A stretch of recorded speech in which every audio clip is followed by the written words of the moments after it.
We haven't had a true Splinter Cell game in a very long time since Splinter Cell Blacklist, and although Ubisoft is in a very dire state at the moment, there are still plans to revive the Splinter Cell franchise. So go ahead and leave a like on the video so it reaches more people, and leave your favorite Splinter Cell game in the comment section below. So what is the future of Splinter Cell, and what can we expect from the Splinter Cell franchise in 2025? Well, it seems that 2025 is going to be a massive year for the development of the Splinter Cell Remake being created by Ubisoft Toronto. The game is being developed within the Snowdrop engine, and it will be a from the ground up remake of the original game, modernizing the controls and maybe hopefully adding even some new sections. The game was announced in 2021, so it's likely that there will be a release in 2026, which means in 2025 this year, during the summer gaming season, it is very and highly possible that we could be getting a huge Splinter Cell remake announcement, and maybe at the Game Awards by the end of the year, maybe even have a small gameplay teaser, since I feel that this year Ubisoft will be trying to show off a lot more of their projects that they have in development to try and win back fan trust and to ease their investors before a potential buyout from Tencent or a different investor. Now, games in the Snowdrop engine look absolutely phenomenal, and we can see that within the last Star Wars Outlaws game and even in Avatar Frontiers of Pandora, which just looks stunning. We even got a bunch of concept art which really does show how good the game looks and how lighting will be a huge factor in the game, since of course Sam Fisher works in the dark. It should look absolutely incredible, and again, this is going to be the first Splinter Cell game, so it's likely that once this has wrapped up development, and if it sells well, there will likely be plans to remake the second game, and the development for that game shouldn't be as long as the first one, since they can reuse a lot of the assets and the gameplay mechanics would have already been made for the first Splinter Cell remake. So instead of a 5-year dev cycle, it's very likely that the second game could come out within 3 to 4 years. We also got a rumor from an insider about a potential Splinter Cell game remaster, that being Splinter Cell Blacklist, getting remastered, or more specifically, the Nintendo Switch 1. So this is coming from Reset Era user Neoxon, who is quoting the TVPH Brazilian YouTube channel, which claimed that Nintendo is courting third-party devs to do remasters on Switch 1 to make up for Nintendo's own team being busy with the Switch 2. And with Ubisoft, it seems the games that they are getting remastered are Splinter Cell Blacklist, Rayman 3. However, with Rayman, he's not sure if this is the same project as the other Rayman remake that's been reported, Driver 1 and 2, and 2 more unnamed games from Ubisoft. So quite a few old games from their catalog that are likely going to be remastered for the Nintendo Switch 1, likely also make its way for the Nintendo Switch 2. But hopefully these remasters do also come to the Xbox and PlayStation along with PC, as even though it seems like a very random lineup, it would be nice to have these games put on the console that are considered our main consoles in our living room. And hopefully with the success of Splinter Cell Blacklist remaster, they may even consider remastering the older Splinter Cell games too. They likely won't remaster Splinter Cell 1, 2 and 3, but rather Double Agent and Conviction would also be great remasters, since they are only 360 era games. However, what about the future of the series? Well, it seems as of right now, there are no rumored or leaked plans for Ubisoft to continue the franchise forward, as it seems right now they are going to be sticking with the Splinter Cell remakes, and it's likely that these plans will alter after the release of the first Splinter Cell remake, and upon its success, I'm sure there will be wide discussion internally at Ubisoft or whoever is creatively in control at the time to then figure out how they will move Splinter Cell forward, as we see them go all in with franchises like Assassin's Creed, and even Far Cry has a brand new multiplayer game also coming out. It seems franchises like Splinter Cell and Prince of Persia for the moment are going to be getting their first games remade before there are any plans to evolve the series moving forward. However, I do want to mention again that the Splinter Cell remake will feel like a very different game to the original, as it is being rumored to have ray tracing be a part of the detection aspect within the game. So new modern day technologies will be utilized. I'm sure there will be a ton of new features within this game that were not possible within the first original release. Also, with what they produced with the Splinter Cell remake, or the gameplay mechanic and the assets, all this could be used and evolved moving forward, just as how a lot of today's Assassin's Creed games, you can see similarities and major similarities with the first original release. It's just been evolved and improved over the last 10-20 years. The same goes for Prince of Persia remake, but we'll save that for a different video. I should also mention we could be getting more Sam Fisher in the upcoming Ghost Recon game, as we saw him in the Ghost Recon Breakpoint, even having his own DLC expansion, which made it basically an open world Splinter Cell game. It's possible that he could return in the upcoming Ghost Recon game, or likely be a skin, playable character, or also also having Splinter Cell accessories being able to be unlocked or purchased within that game. And also with other Ubisoft releases like the upcoming Far Cry game, it's likely we will also get some Splinter Cell crossover with skins and accessories. That's how the Splinter Cell IP has been used for the last decade or so, and it's likely it will continue in that fashion as well. But we are also going to be getting new Splinter Cell stories in 2025, as we are likely going to see the continuation of Sarah and Sam Fisher's story within Captain Laserhawk: A Blood Dragon Season Part 2. But not only that, we are going to also be getting another Netflix animated series known as Splinter Cell Deathwatch, starring Liev Schreiber as Sam Fisher, which offers a sharp new take on modern espionage in the hybrid war era. This is going to be a brand new story for Sam Fisher, and again, upon its success, I'm sure there will be internal talks over at Ubisoft to maybe expand the Splinter Cell franchise within gaming. So 2025 is going to be a huge year for Splinter Cell. We've also talked about how it's going to be an incredibly huge year for the Metal Gear Solid franchise. So go ahead and watch that video. I'll leave in the description and pinned comment section below. And we also talk about so many other Ubisoft games, as well as all other open world AAA games here, like The Last of Us Part 3, the upcoming Cyberpunk Part 2, The Witcher 4, Ghost Recon, and so much more. So feel free to browse my channel, and I'll also have a bunch of videos that I think you'll like in the description down below. Please go ahead and check out my brand new channel at Balboamania Infinity, where we talk about the brand new superhero game update, along with at Balboa Beyond, where we go ahead and run down the upcoming games. Guys, thank you so much for watching. Peace out, God bless. I hope you have a great 2025, and I hope these videos get you excited and make your day just a little bit better every day of 2025. Guys, thank you so much for watching. Peace out, God bless, and I hope to see you on my next videos.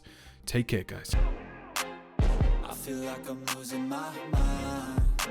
Is everybody in the world blind? Please, Lord, give me a sign, a sign. I feel like I'm losing my mind.